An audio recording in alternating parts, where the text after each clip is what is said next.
warahmatullahi wabarakatuh. Pengertian fungsi, struktur, dan jenis-jenis protein. Protein adalah zat makanan berupa asam-asam amino yang berfungsi sebagai pembangun dan pengatur bagi tubuh. Protein mengandung unsur karbon, hidrogen, oksigen, dan nitrogen yang tidak memiliki oleh lemak atau karbohidrat. Molekul protein juga mengandung fosfor, belerang, serta beberapa protein memiliki unsur logam seperti besi dan tembaga. Protein berasal dari bahasa Yunani yaitu proteos, artinya yang utama atau yang didahulukan. Protein ditemukan oleh ahli kimia Belanda Geraldus Mulder pada tahun 1802 sampai 1880. Protein terdiri atas rantai-rantai asam amino, 20 jenis asam amino yang terikat satu sama lain dalam ikatan peptida. Dari 20 macam asam amino, tubuh orang dewasa membutuhkan 8 jenis asam amino esensial yang lisin, leusin, isoleusin, valin, tritophan, fenilalan, metionin, treonin. Sedangkan untuk anak-anak yang sedang tumbuh ditambahkan 2 jenis yaitu histin dan arginin. Adapun contoh amino non-esensial yaitu paulin, serlin, tirosin, cysteine, glisin, asam glutamat, alanan, asam alparat, aspargin, ornitin, irianto, dan wayu 2024. Rata-rata unsur kimia yang terdapat dalam protein dalam karbon 55%, hidrogen 7%, oksigen 27%, nitrogen 16%, sulfur 1% dan kurang dari 1% fosfor. Unsur nitrogen adalah unsur utama protein karena terdapat dalam semua protein, akan tetapi tidak terdapat pada karbohidrat dan lemak. Molekul protein lebih kompleks daripada karbohidrat dalam lemak. Dalam hal berat molekul dan keanekaragaman unit-unit asam amino yang membentuknya alumasial 198. Protein bagi tubuh berfungsi untuk berpakaian semua jaringan di dalam tubuh termasuk darah, enzim, hormon, kulit, rambut, dan kuku. Protein pembentukan hormon untuk pertumbuhan dan mengganti jaringan yang aus, perkembangan seks, dan metabolisme. Protein juga berguna untuk melindungi supaya keseimbangan asam dan basa di dalam darah dan jaringan terpelihara. Selain itu juga mengatur keseimbangan air di dalam tubuh. Fungsi protein. Protein mempunyai fungsi bermacam-macam bagi tubuh, yaitu sebagai enzim, zat pengatur pergerakan, pertahanan tubuh, dan alat pengangkut. Sebagai zat-zat pengatur, protein mengatur proses-proses metabolisme dalam bentuk enzim dan hormon.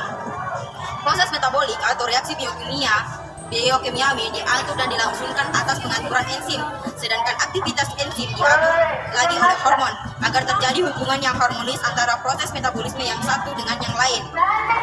Menurut Al-Metsiar, fungsi protein adalah sebagai berikut. Yang pertama, pertumbuhan dan pemeliharaan jaringan dan sel-sel tubuh. Yang kedua, pembentukan ikatan-ikatan esensial tubuh. Hormon seperti tiroid, insulin, dan epinefrin adalah protein. Demikian pula berbagai enzim.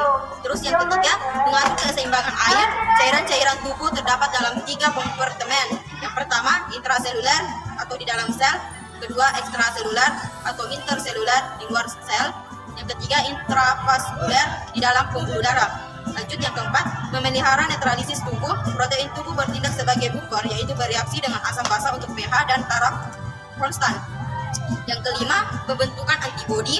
Kemampuan tubuh untuk memerangi infeksi bergantung pada kemampuan tubuh memproduksi antibodi. Yang keenam, mengangkut zat-zat gizi asal mencerna ke dalam darah, dari darah ke jaringan-jaringan, dan melalui membran sel ke dalam sel-sel. Yang terakhir, sebagai sumber energi, protein ekivalen dengan karbohidrat karena menghasilkan 4 kalori atau protein.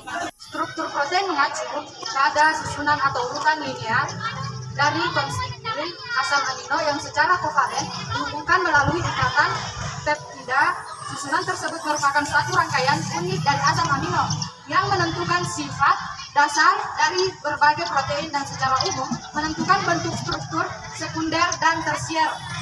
Lihatlah pada gambar berikut. Struktur sekunder protein adalah rantai polipeptida yang berlipat-lipat dan merupakan bentuk 3 dimensi dengan cabang-cabang. Rantai polipeptidanya tersusun saling berdekatan. Protein terbentuk oleh adanya ikatan hidrogen antar asam amino dalam rantai sehingga strukturnya tidak lurus, melainkan bentuk zigzag dengan gugus R mencuat ke atas dan ke bawah. Lihatlah gambar.